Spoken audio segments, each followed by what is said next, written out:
Are cyber threats the new geopolitical power instruments? How can resilience policies restrain dangers and pave the way for a more stable, interconnected cyberspace?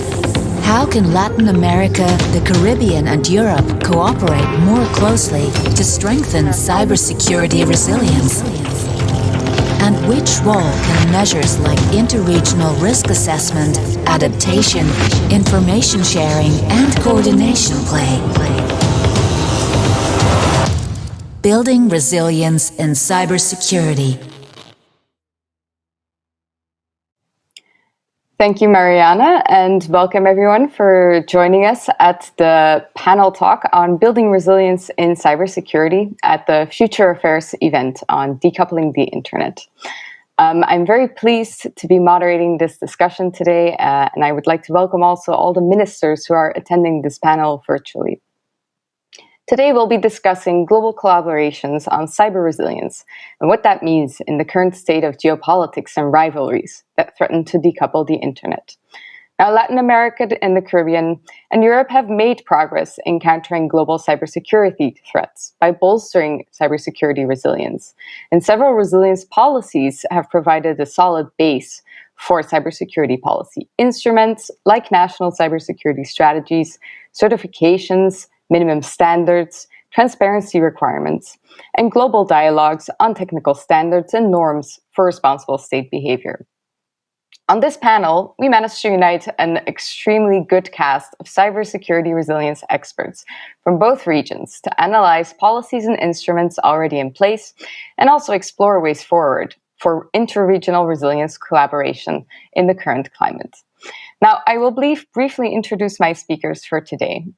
First up, we will have Louise Marie Hurel, who is a researcher at the Igarapé Institute in Brazil. She has done extensive cybersecurity policy research on Brazil and the Latin American region, and is currently pursuing her PhD at the London School of Economics. She is currently doing her PhD on technical security expertise, cybersecurity governance, and internet response.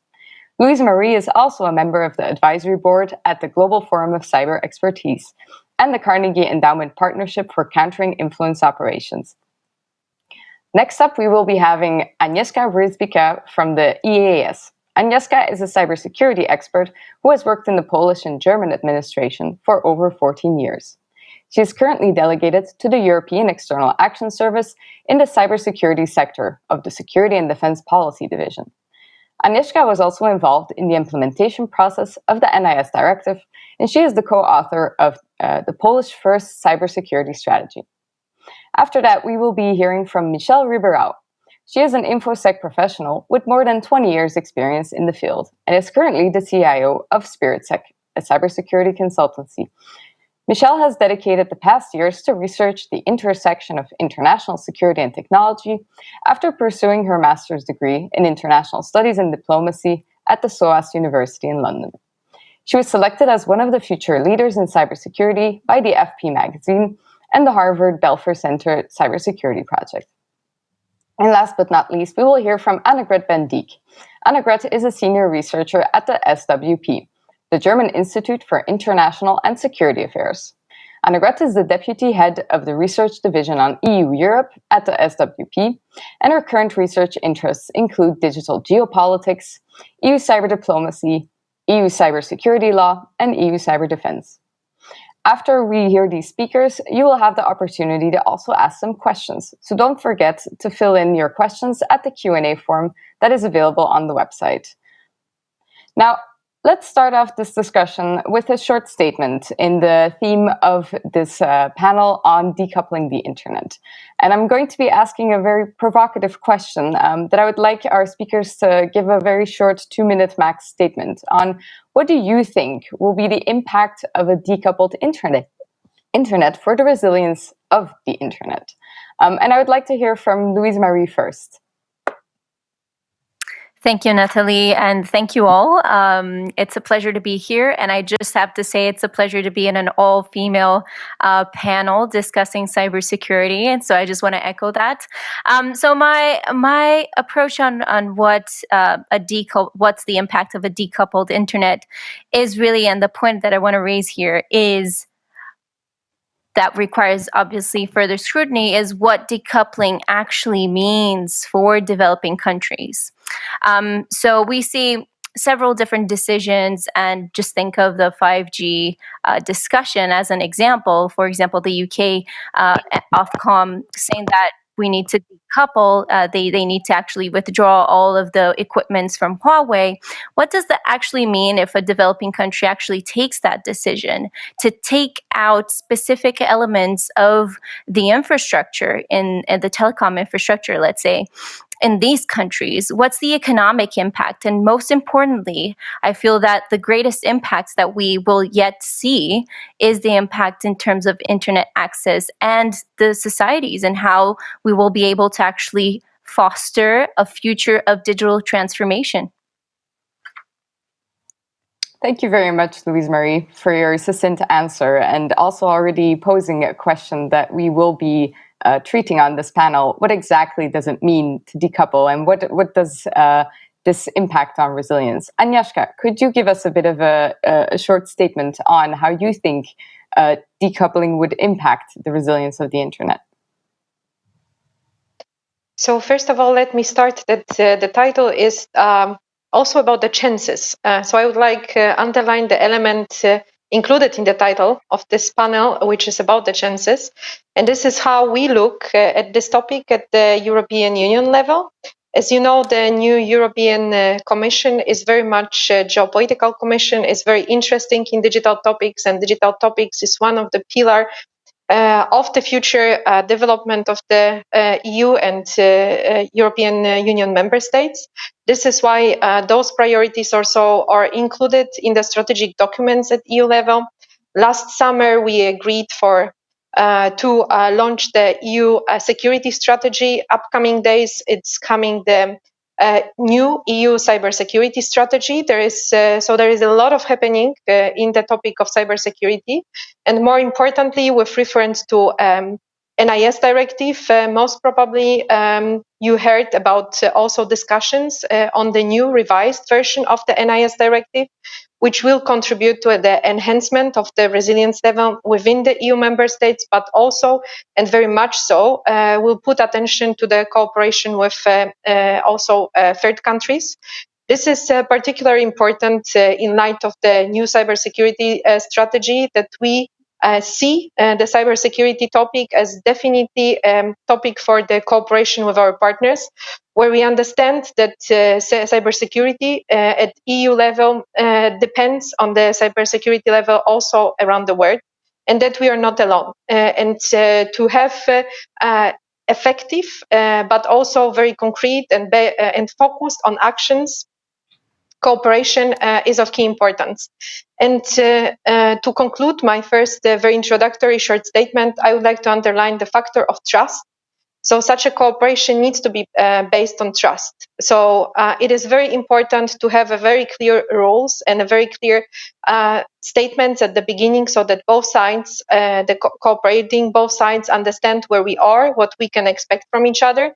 And on this, we build the trust for the future cooperation. So I hope we can establish and we can strengthen already existing ties, but also establish the new ties, so that all of those work streams will contribute to the higher cybersecurity level within the EU, but also within the countries with whom we cooperate. Thank you so much, Nathalie. Thank you, Agnieszka, and thank you for already providing some provocative arguments on how resilience decoupling could also increase, be about chances, as long as we communicate well what that means, and as long as we keep a trusted relationship on collaboration. Michelle, could you tell us how you see the impact of decoupling on the resilience of the internet? Absolutely, and I have a very positive view about this. First, thank you so much for you all, and it's a pleasure and an honor to be here. Although it's a challenging question, as I said, I have a positive view. on one hand, he can dismiss the power behind some actors that can fracture the internet, and maybe even the states can become a threat for the power of internet. But on the other hand, in the last decades, the internet shows that it is indeed a living mechanism made by a set of diverse actors, which give it some level of cyber resilience. Perhaps the challenge here is to work with governments and other agents to keep its open nature and to maintain efforts to improve collaboration, as my colleagues already said. This is why events like this is so important, and I really appreciate the work done by every person responsible for making it happen. Let's keep the collaboration to secure an open and resilient internet. Thank you very much, Michelle, also on highlighting the need to keep an open internet, even if our states will seek a collaboration on this. Annegret, could you give us your view on the impact of decoupling on the resilience of the internet? Yeah, thank you, first of all, and hello to all the panelists, and I'm glad to be part of you, short-term noticed. So my view on this is a decoupling of the internet will have, of course, an impact on the European positioning in this race. But I think it's not clear that really the European Union is really in the position to fight for its third way in cyberspace beyond the rivalry between the US and China. I think what is more likely, what will happen, is that we will see a new security dilemma in cyberspace because the technology race in artificial intelligence, I think, threatens to repeat this security dilemma as we have seen it in the nuclear age. And as in the past, technological development will develop out of a sense of threat. So moreover, artificial intelligence technology will become more and more offensive, sometimes warlike, and capacities and could thus be interpreted by other parties as a threat to their own security. So I think we should all do and put a lot of effort in this common endeavor that we will not see a decoupled internet and that we will still go for this idea of interdependence and that we will not consider this interdependence as a weaponized interdependence. And I think that is the way we have to go and we have to work for. As Agnieszka outlined, the EU is doing a lot to safeguard informational self-determination in the information and cyberspace. But I think it cannot do it on its own. It has to find its partners, also in the South. And I think Brazil is here an interesting partner, but also at the same time, I think a very difficult partner because all depends really on our democratic maturity we will find here in Europe, but also on the other side of the Atlantic. Thank you.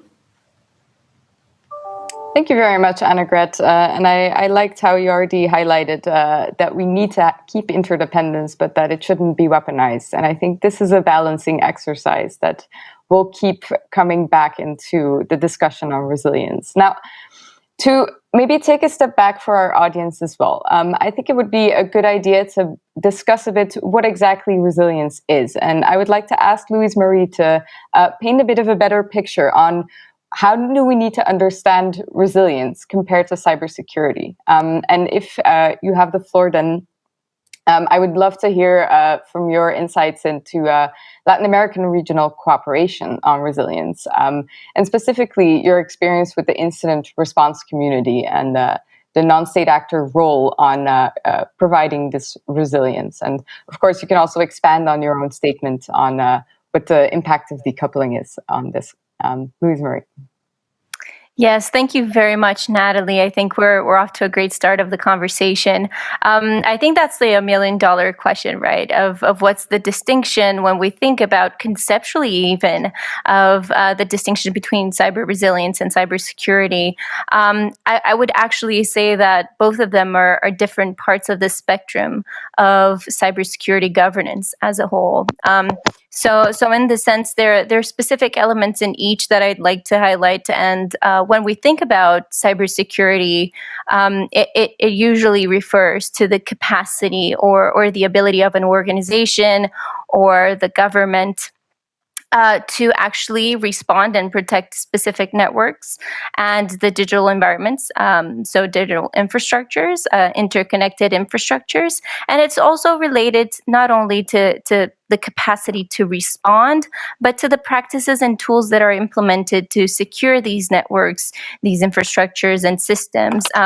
So on the other hand, the side of the cyber resilience is kind of this horizon of sustainability, I would even say, of actually resisting the attack. So if cybersecurity refers to this capacity and to the practices to actually secure the networks and infrastructures, cyber resilience actually refers to how these practices and capacities come together to actually maintain these interconnected systems, IT systems operational, and mitigate both technical and societal risks arising from both adversarial and non-adversarial threats. So when we think about cyber resilience, we're talking about elements such as preparedness, recovery, response. We're talking about the development of risk assessments.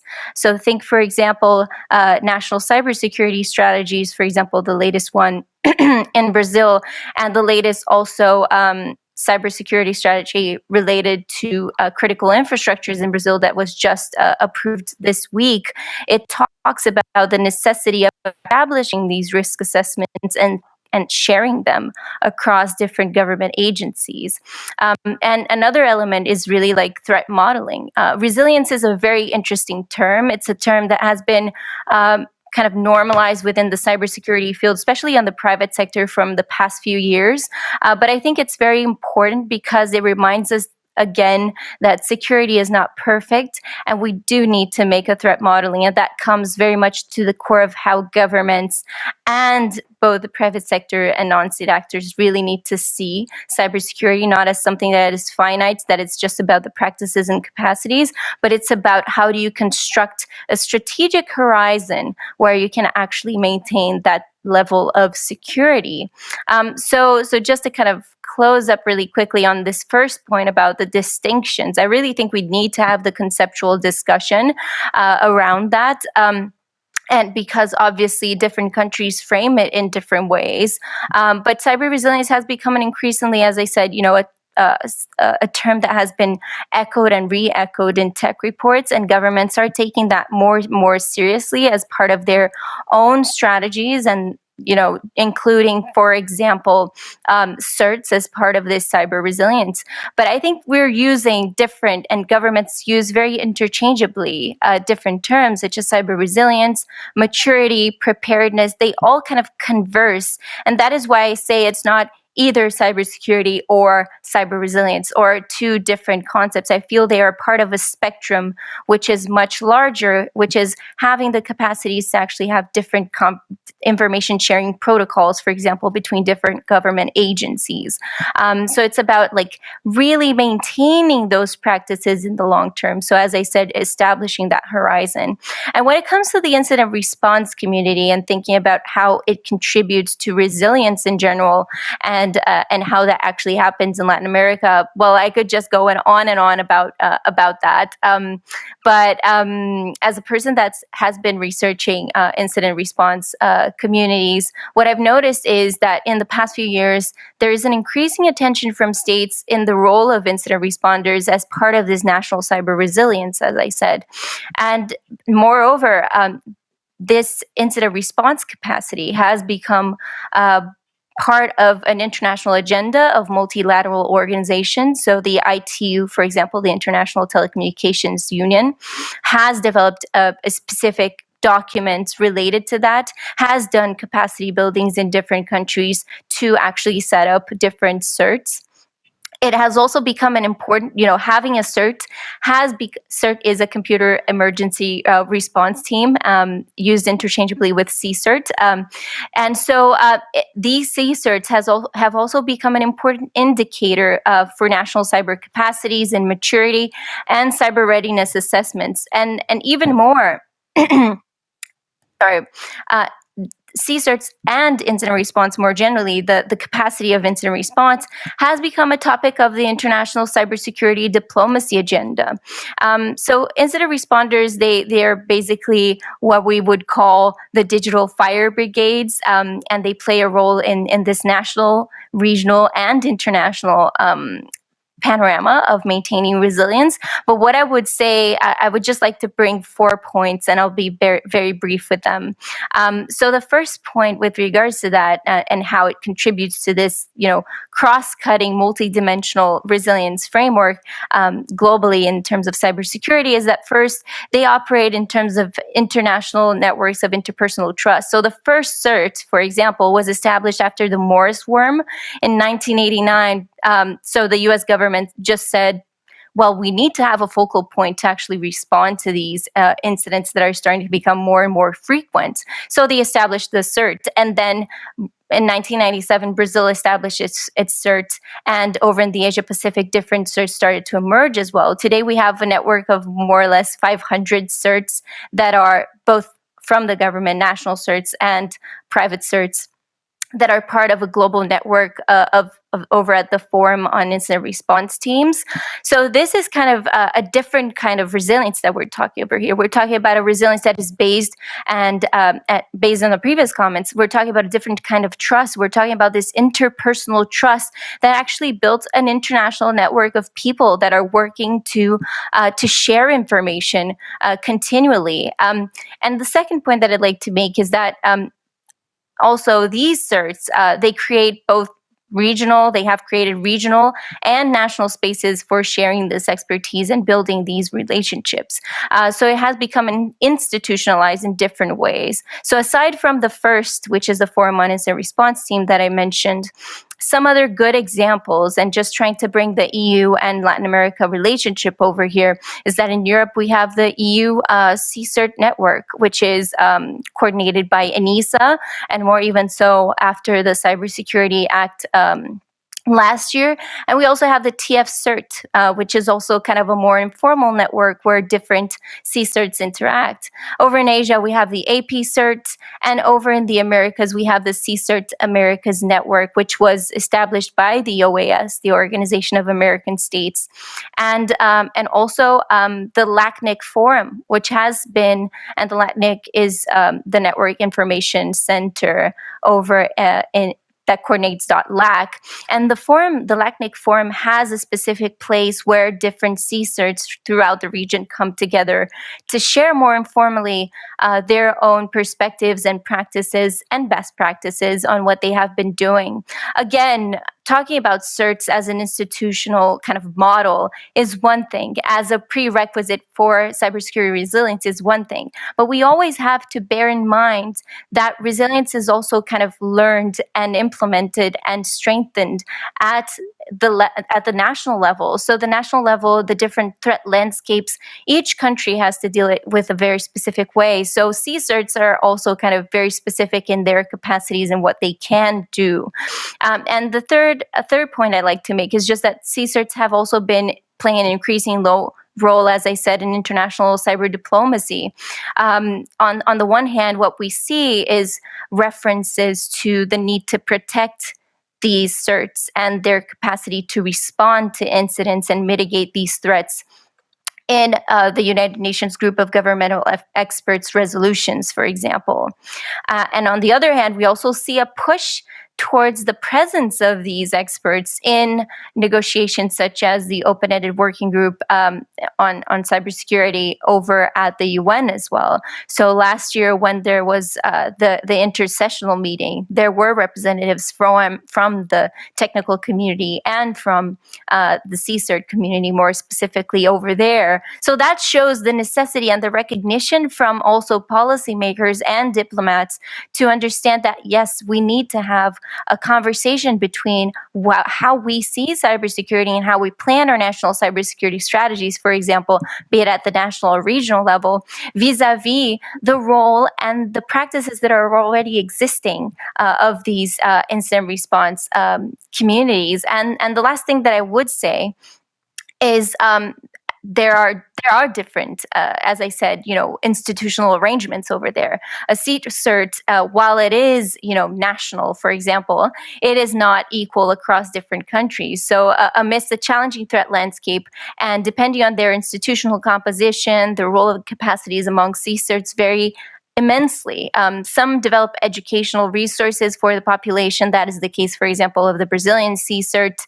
And other cases, such as the National Computer Cybersecurity Center over in the UK or in Australia, they also develop educational resources, but it's actually positioned within, the intelligence agency or attached to the intelligence agency.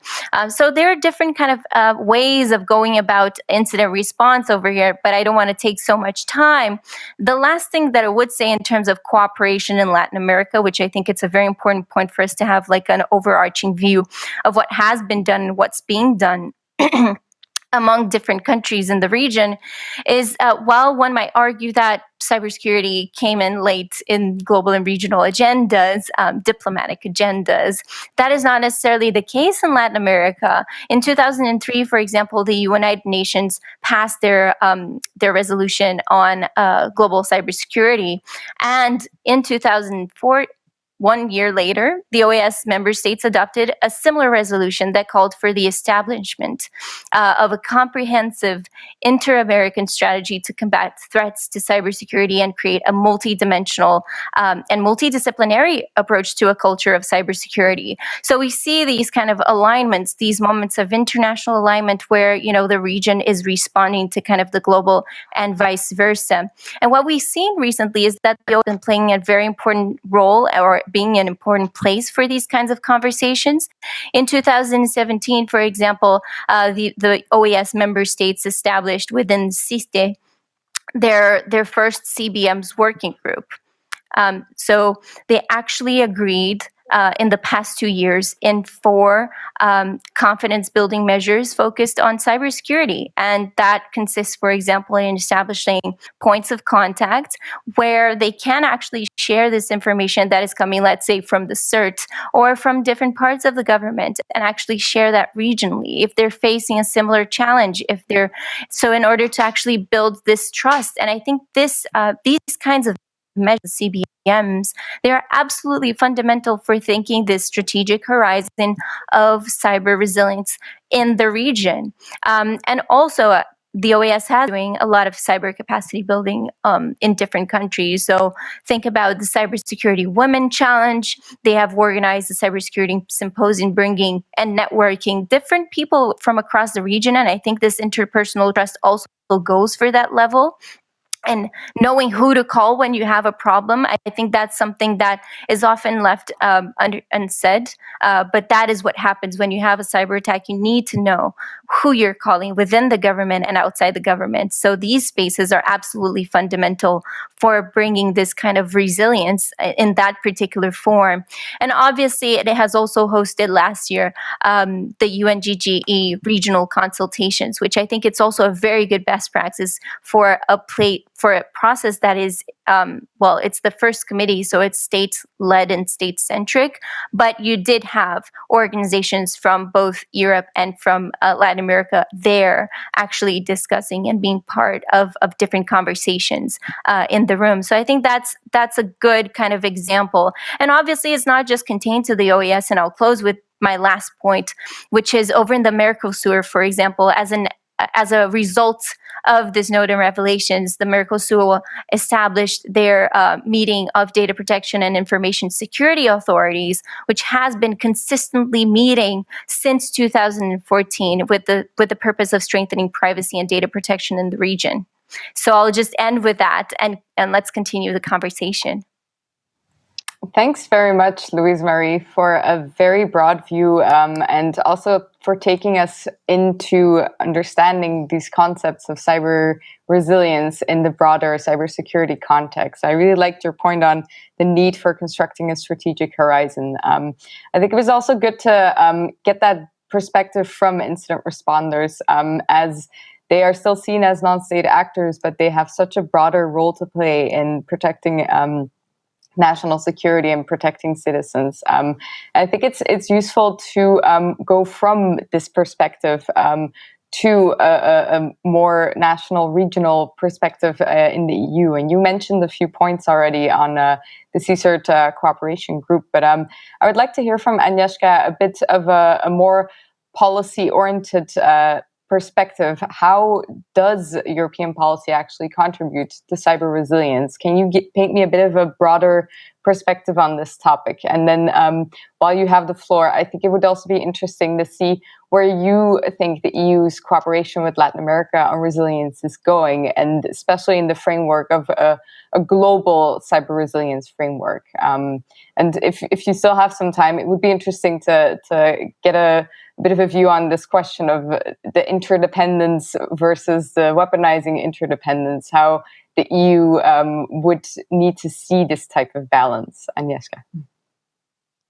Thank you so much, Nathalie. This is a really very serious set of questions, but thank you for that. It makes the answer a bit easier. And I wanted whatsoever refer to some of the statements of the speakers from their introductory part, especially about this weaponizing element, which was mentioned by Annegret, with which I disagree. And I disagree with a very practical point. The EU and also supported by the member states, our goal in cybersecurity is not to focus on offensive measures.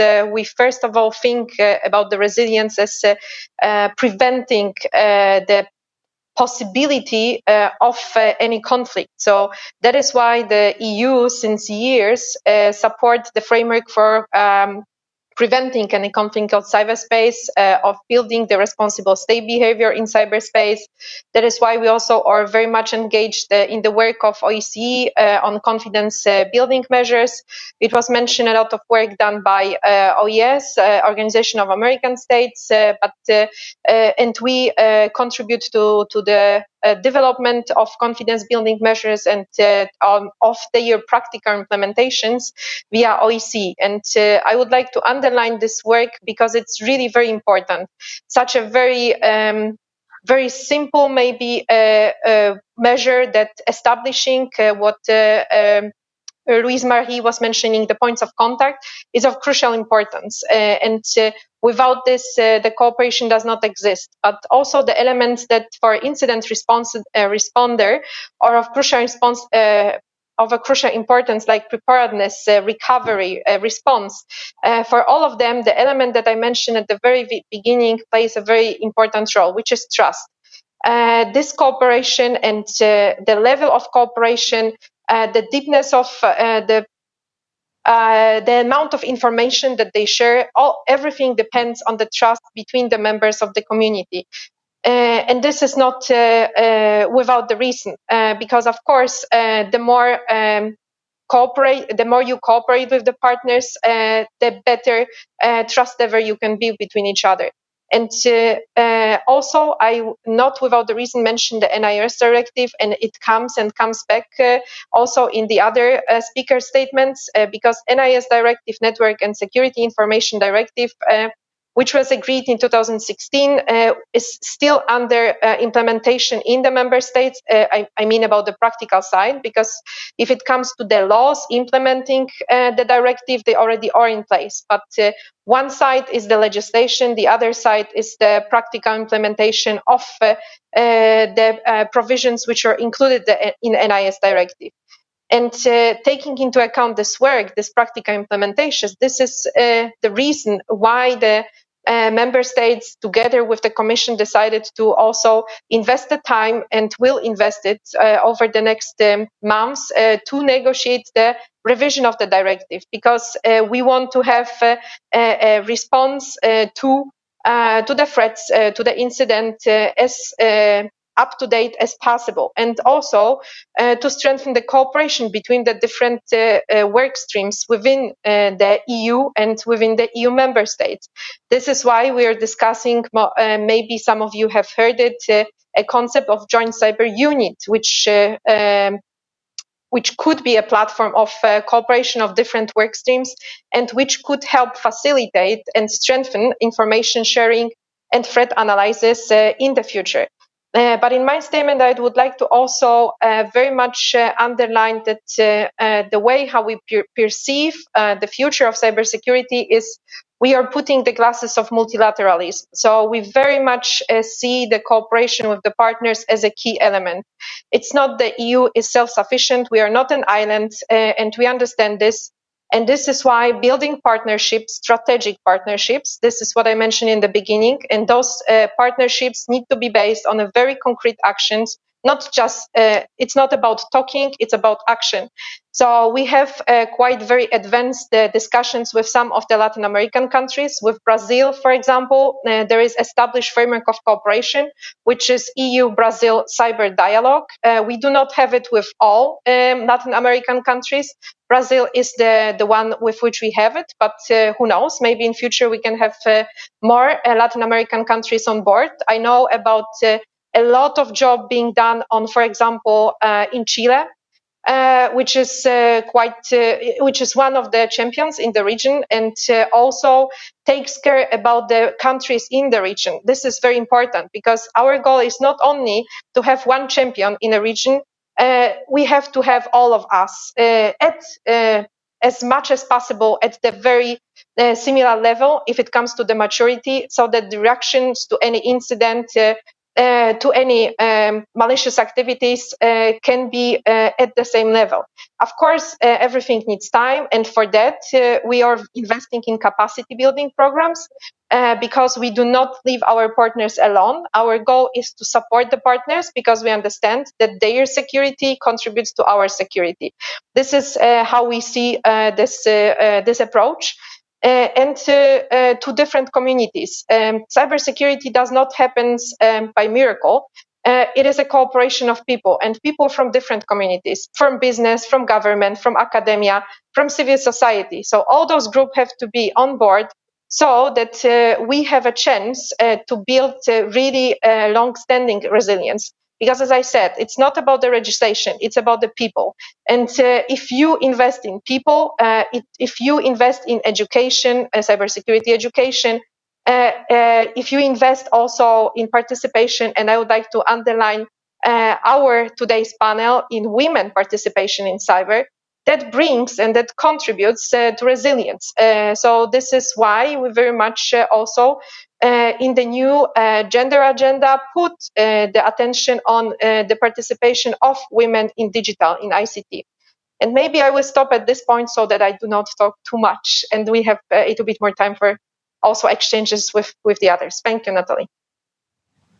Thank you very much, Agnieszka, for your points. I think it was very interesting to hear a bit more zoomed out perspective indeed on the need for those confidence building measures, the need for trust.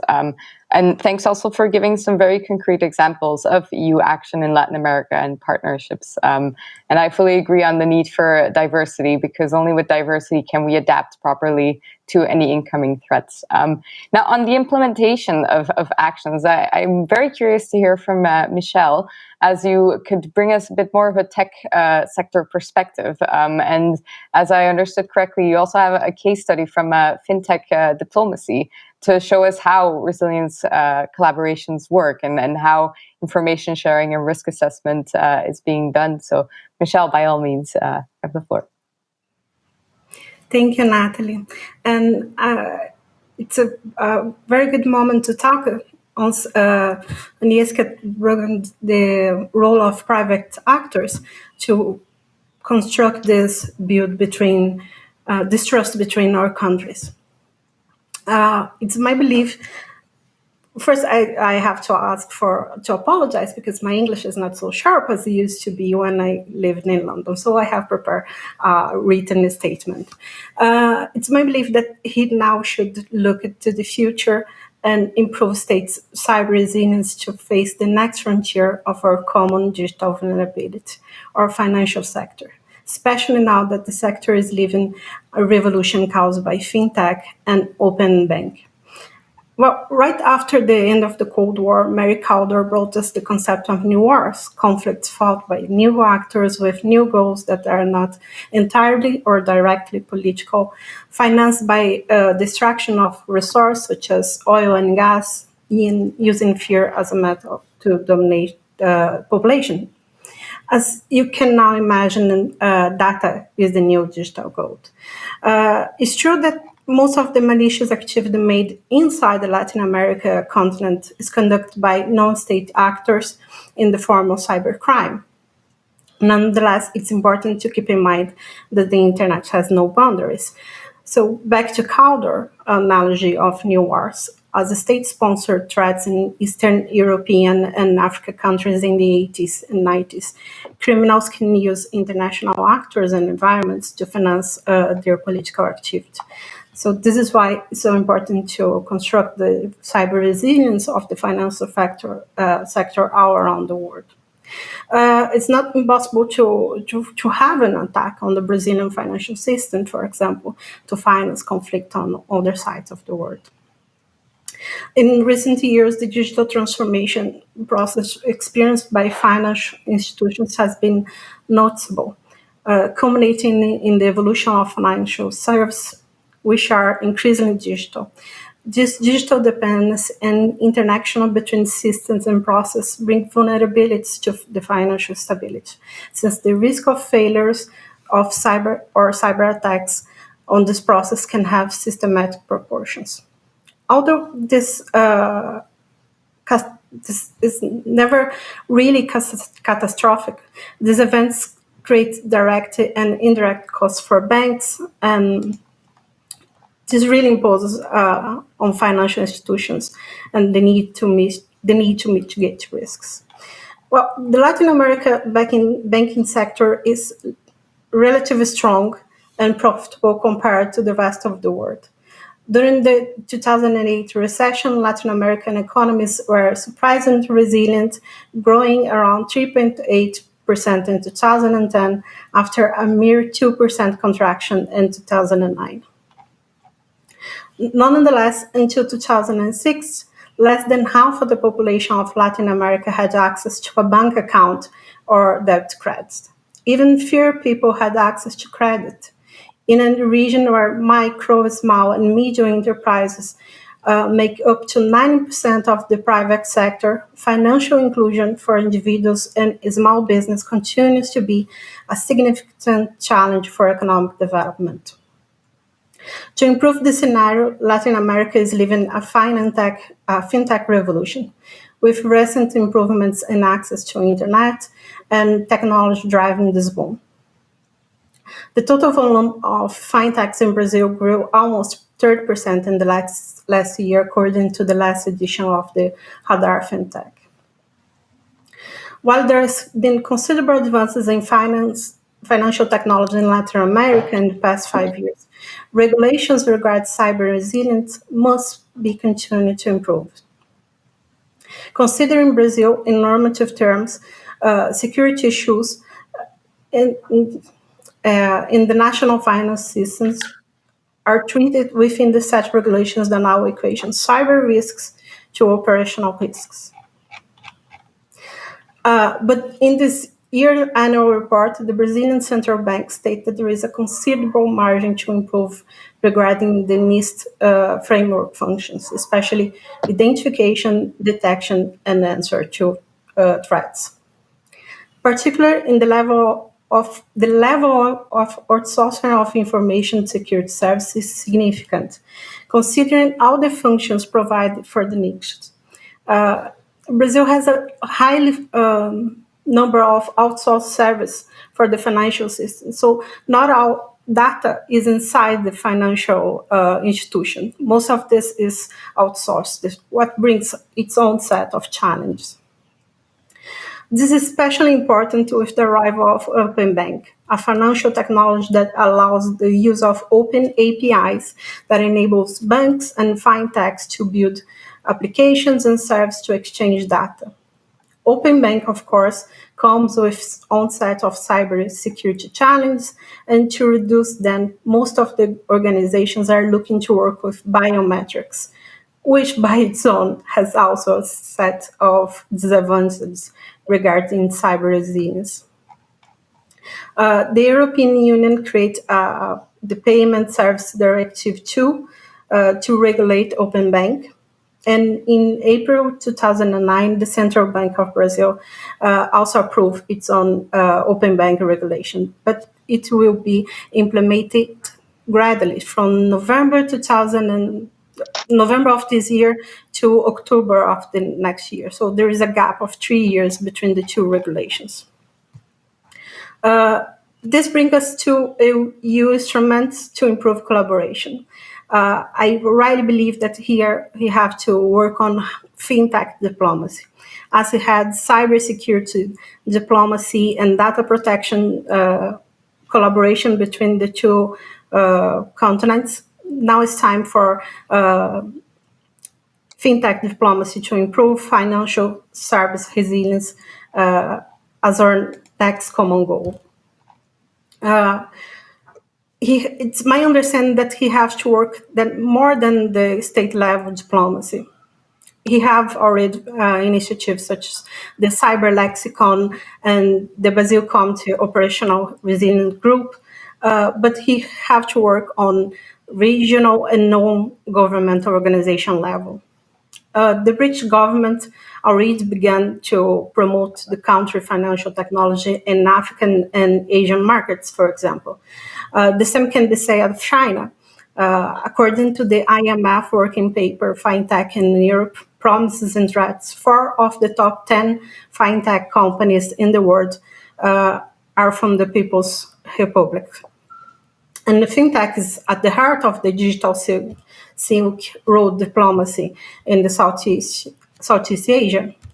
So back to Latin America and Brazil, there is a set of organizations such as the Latin Fintech Hub, AB Fintechs, a Brazilian fintech national organization, the Fintech Lab, that can work together with actors in European countries to spread good practice of cyber resilience on this non-national level.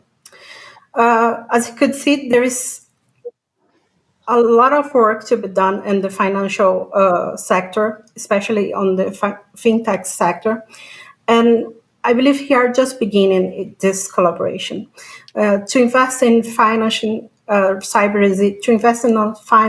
resilience framework, it's an effective and far-reaching strategy to strengthen the ability of cyberspace for everyone. Thank you very much, Michelle. That was a very interesting case of indeed seeing how the private sector can contribute to our resilience developments, and also seeing how digital progress comes about with new threats and vulnerabilities. I think it was very interesting how you explained this lead that the private sector kind of takes in tech diplomacy and establishing collaborations, but also the need for a good cross-pollination of states with private sector, and this type of collaboration can really bring about the much-needed resilience, and especially for the financial sector, which was first also to have an ISAC information sharing center. I think there's much hopeful progress and evolutions that could be pushed by the fintech sector. So thanks so much for this. Now, to bring it back to the general topic and to kind of look back on the politics of this whole discussion, we look at it on how politics is the understream of the discussion, but in the end, there's a huge geopolitical dimension that I would like Annegret to kind of give us a view on, because there is still this elephant in the room of a US-China rivalry on the technical sector, and how this influences any strategy any region would like to take. So, Annegret, could you kind of paint us a picture how this impacts EU-Latin cooperation, but also EU and Latin resilience strategies? Yeah, thank you, Nathalie. First of all, I wanted to clarify that I'm really convinced that the EU is really playing a big and an important role in setting the agenda for trust building, but also for security and trust building in cyberspace. So don't get me wrong, Agnieszka, I'm really convinced that we need more supranational competences also for the External Action Service, because I think when, and this comes back to this term definition of what could resilience mean. And I'm convinced that resilience should be better understood as smart resilience, because when we are talking about resilience here in Europe, for example, it is really pretty based on our European values. And I think that our value system is changing under the conditions of digitalization. So freedom is becoming more, and because, for example, in the past we have seen freedom as a positive attitude. So we refused any kind of collection of data. Now we are discussing, is it not good to have cameras around, for example, when we are entering ports or when we are leaving our station and we are waiting for the next bus at our bus station. So all these values are now are changing, and also security. Our understanding of security is changing. It is, I think, changing from a more classical hard power polity and politics to the way that we think more about critical infrastructure protection. And I think that has been mentioned a lot when we are talking about all the concrete measures that have been taken on both sides in Latin America, but also in Europe, to strengthen really our resiliency in critical infrastructure protection. But for me, when we are talking about resilience in security and cybersecurity, for me, it's really also about foresight, better risk assessment, and being prepared in the sense of being more mobile. And this leads us also in Europe to the question, where should the competence lie when we are talking about cybersecurity in Europe? I think we will not be successful if this is only in the hand of the member states. I think it's a time now that we have really to talk about this digital sovereignty in Europe, which means that it implies more powers on the EU level for the Commission, but also for the Council, but also for the Parliament. Because I think what I'm observing when we are talking about cybersecurity, we are not any longer talking about the role of the legislative here in this process. And I think it's highly needed. And we should get more the European Parliament, also the national parliaments here stuffed and board when we are talking about cybersecurity. That is, I would like to mention because I think that is also crucial for the setting in this bigger picture of where do we stand in between or beyond this rivalry between the US and China. And for me, here, this idea of the Tech 12 comes in. So it was proposed that we should see a new tech alliance that follow more this idea of democratic multilateralism, so that we have techno-democracies. And this is interesting because it relies and it promotes this idea there are preferred norms and values around the use of emerging technologies and preserve their competitive advantage in these key areas. Because I think it is clear that we will not be able to compete on a member state level, nor on the EU level alone, when we are confronted with a really a tech rivalry between big powers. Therefore, I think this idea of a techno-democracy alliance, I think, is a right way to go, because this allows us also, I think, to promote this idea, this really pretty European idea of digital self-information. And then that leads me also to this idea that we should go beyond this Internet Freedom League. We should take, in our eye, I think, a digital Schengen space, and that might also be open for new partners, these strategic partners, for example, as Brazil is, or other states in Latin America. But I think we should agree on basic principles. And that is absolutely crucial, I think, that it is linked to this idea of sustainability, that it is linked to this idea of social responsibility, that it is linked to idea of critical infrastructure protection in a good sense, that it is linked that we do not spy on each other in this so-called digital Schengen or techno-democracy alliance.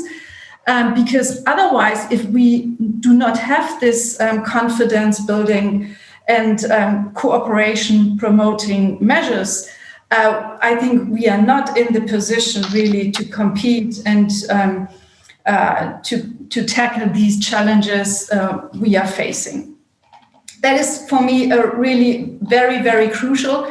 And this is directly linked to the question of what role do the private sector, but also the role of academia play in this multi-stakeholder process.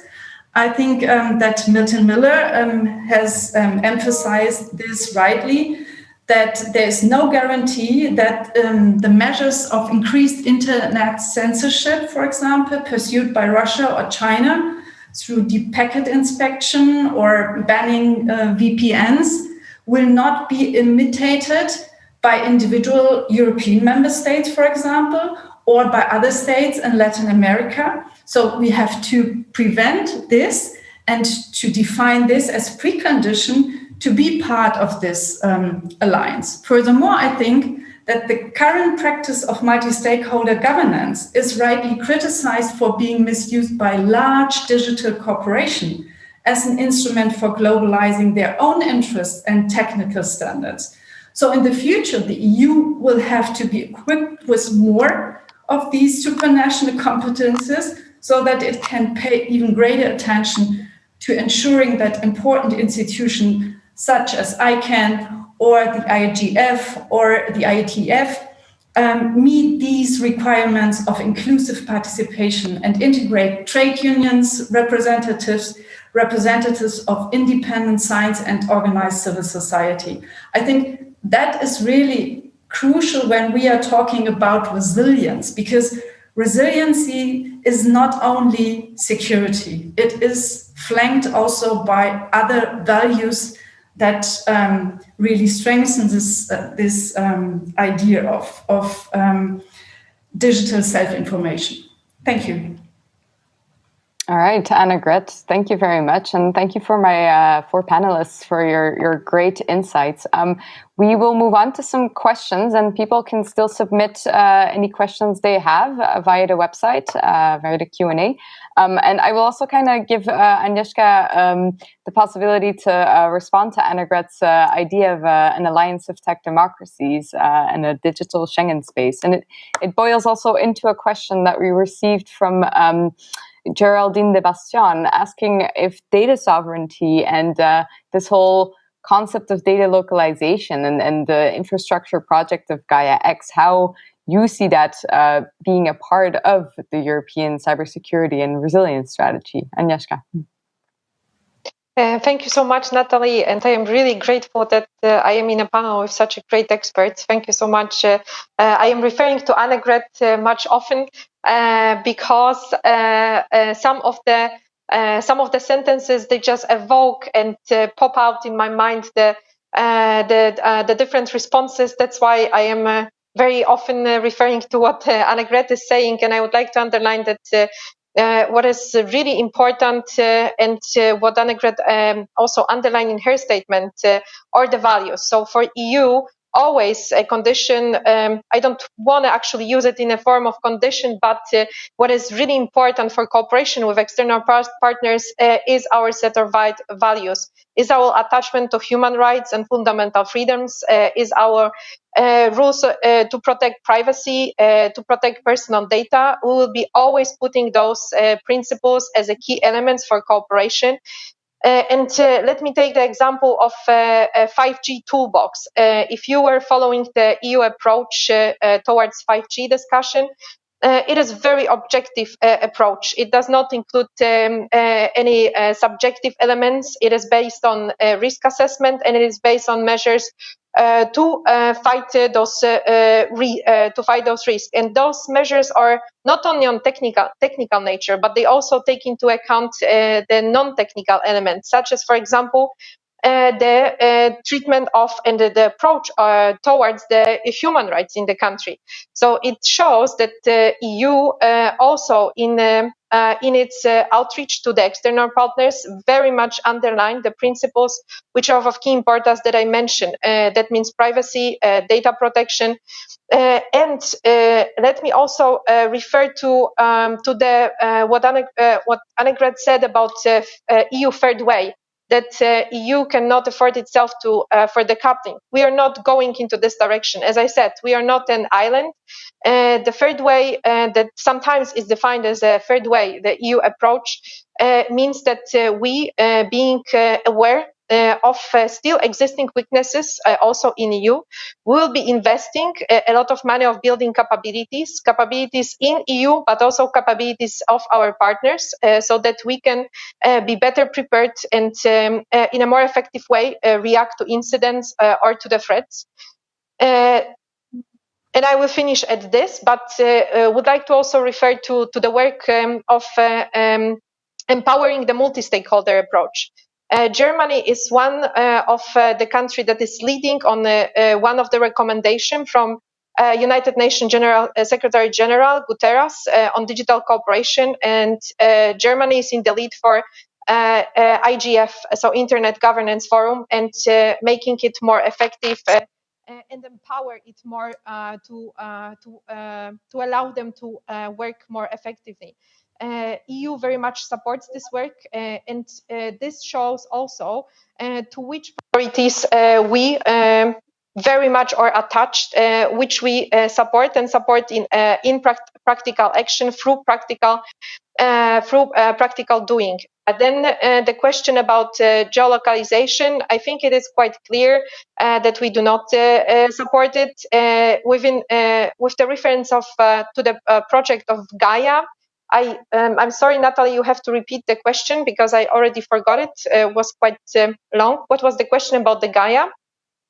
No, the question was just, since there are talks of data sovereignty, if you see Gaia X in the same context, and as you say, like it's not really the way that the EU sees the localization, but what role does Gaia X then actually plays in cybersecurity resilience and security? Yeah.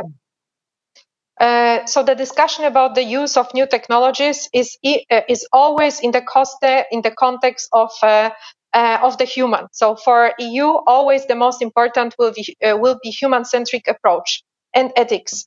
So we just don't blindly follow the new technologies. Of course, it is about the innovation, but as equal important or even more important are human rights and the human in a century.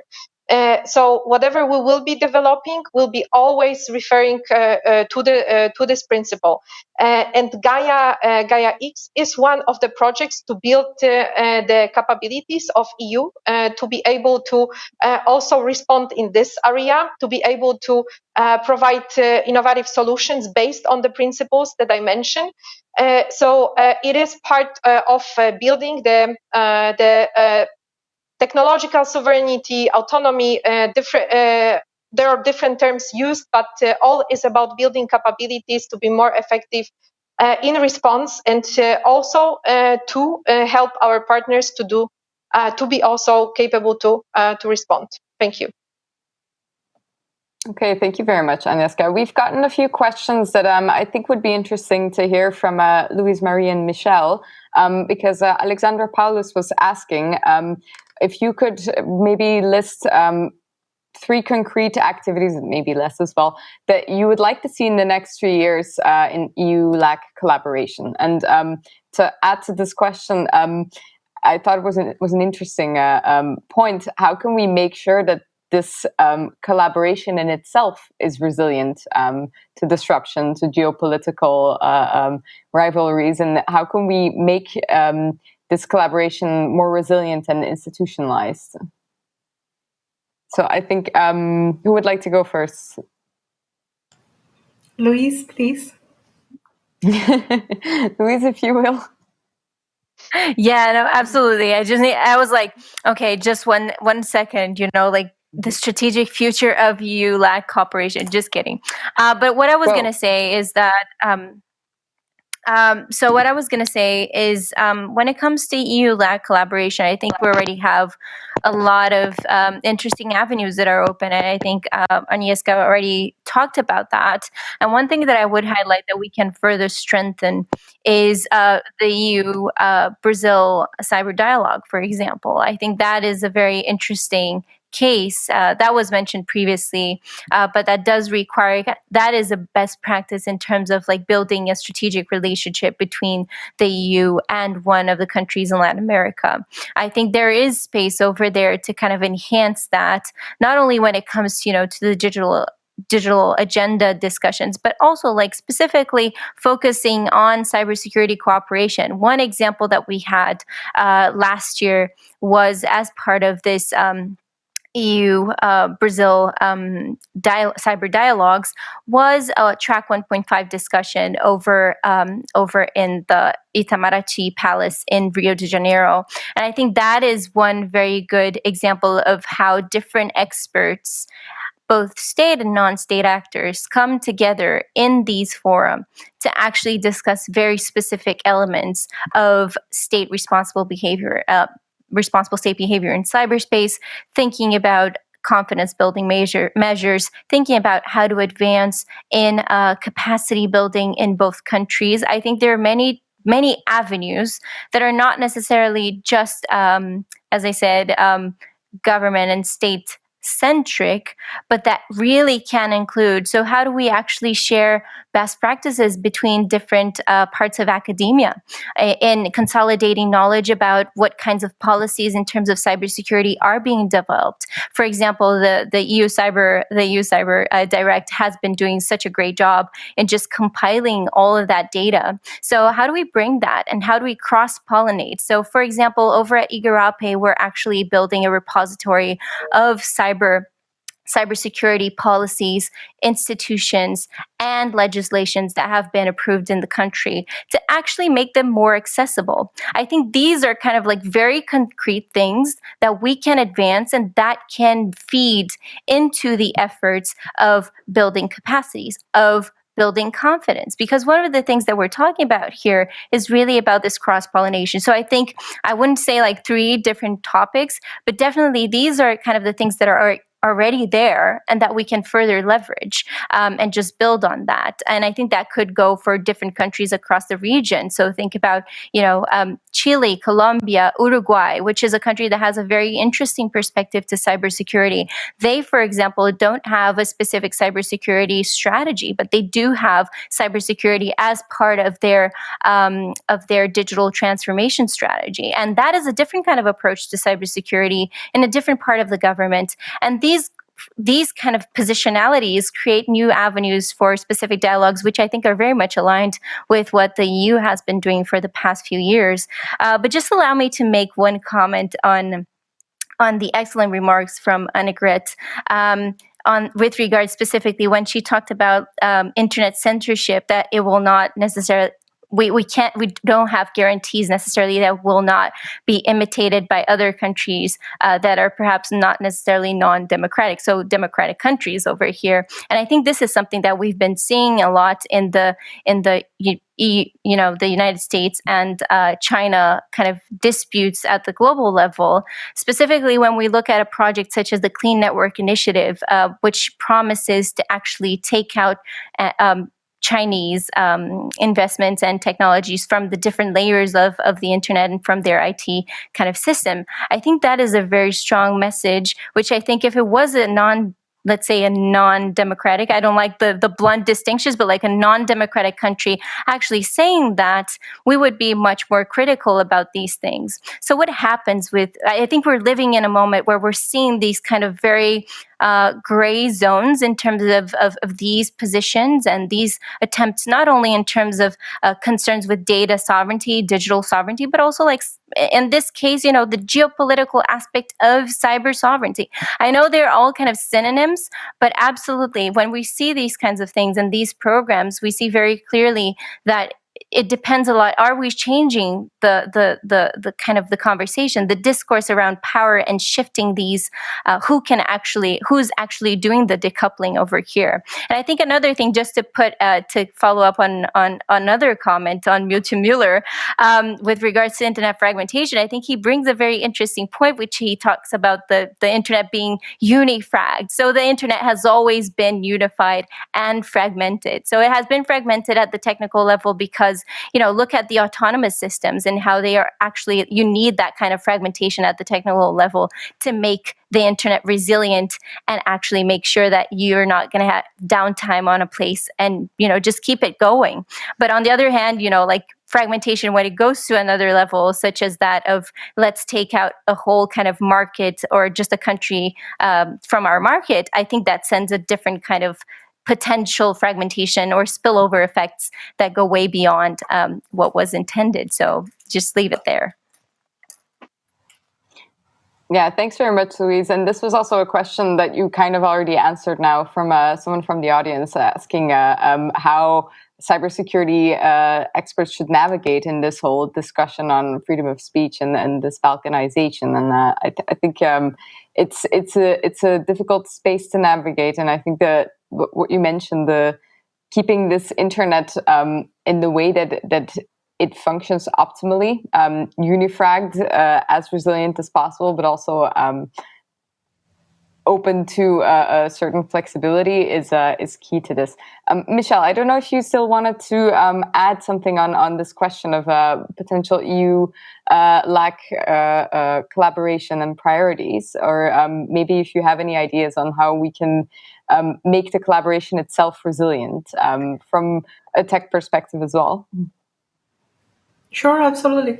I very much second Louise Marie's opinions, but I'd like to stress that we have a strong opportunity to improve this resilience. I navigate the two space, the academic and political space, but my day-to-day jobs in the private sector, in the financial sector, and I see a bridge, a very lack between the two sides. I see this communication and collaboration going, but they don't reach the private sector. There is, of course, regulamentations and norms, but in our day-to-day, this doesn't resonate. So action that I would like to see in the next years is to see a more deeper collaboration between the two countries. Thank you very much, Michelle. I think we could keep going on about this topic for hours and days. There's so much to still be explored, and I think we're all happy to see that it doesn't stick just to this panel, and that these discussions are being held at a UN level, at a regional level. And I would really like to thank my panelists for such great insights and discussion. And I hope we can continue this at another occasion. I would like to thank everyone attending this panel from a distance, a virtual distance. Hopefully we can see each other soon again in real life as well. Thank you. Thank you so much.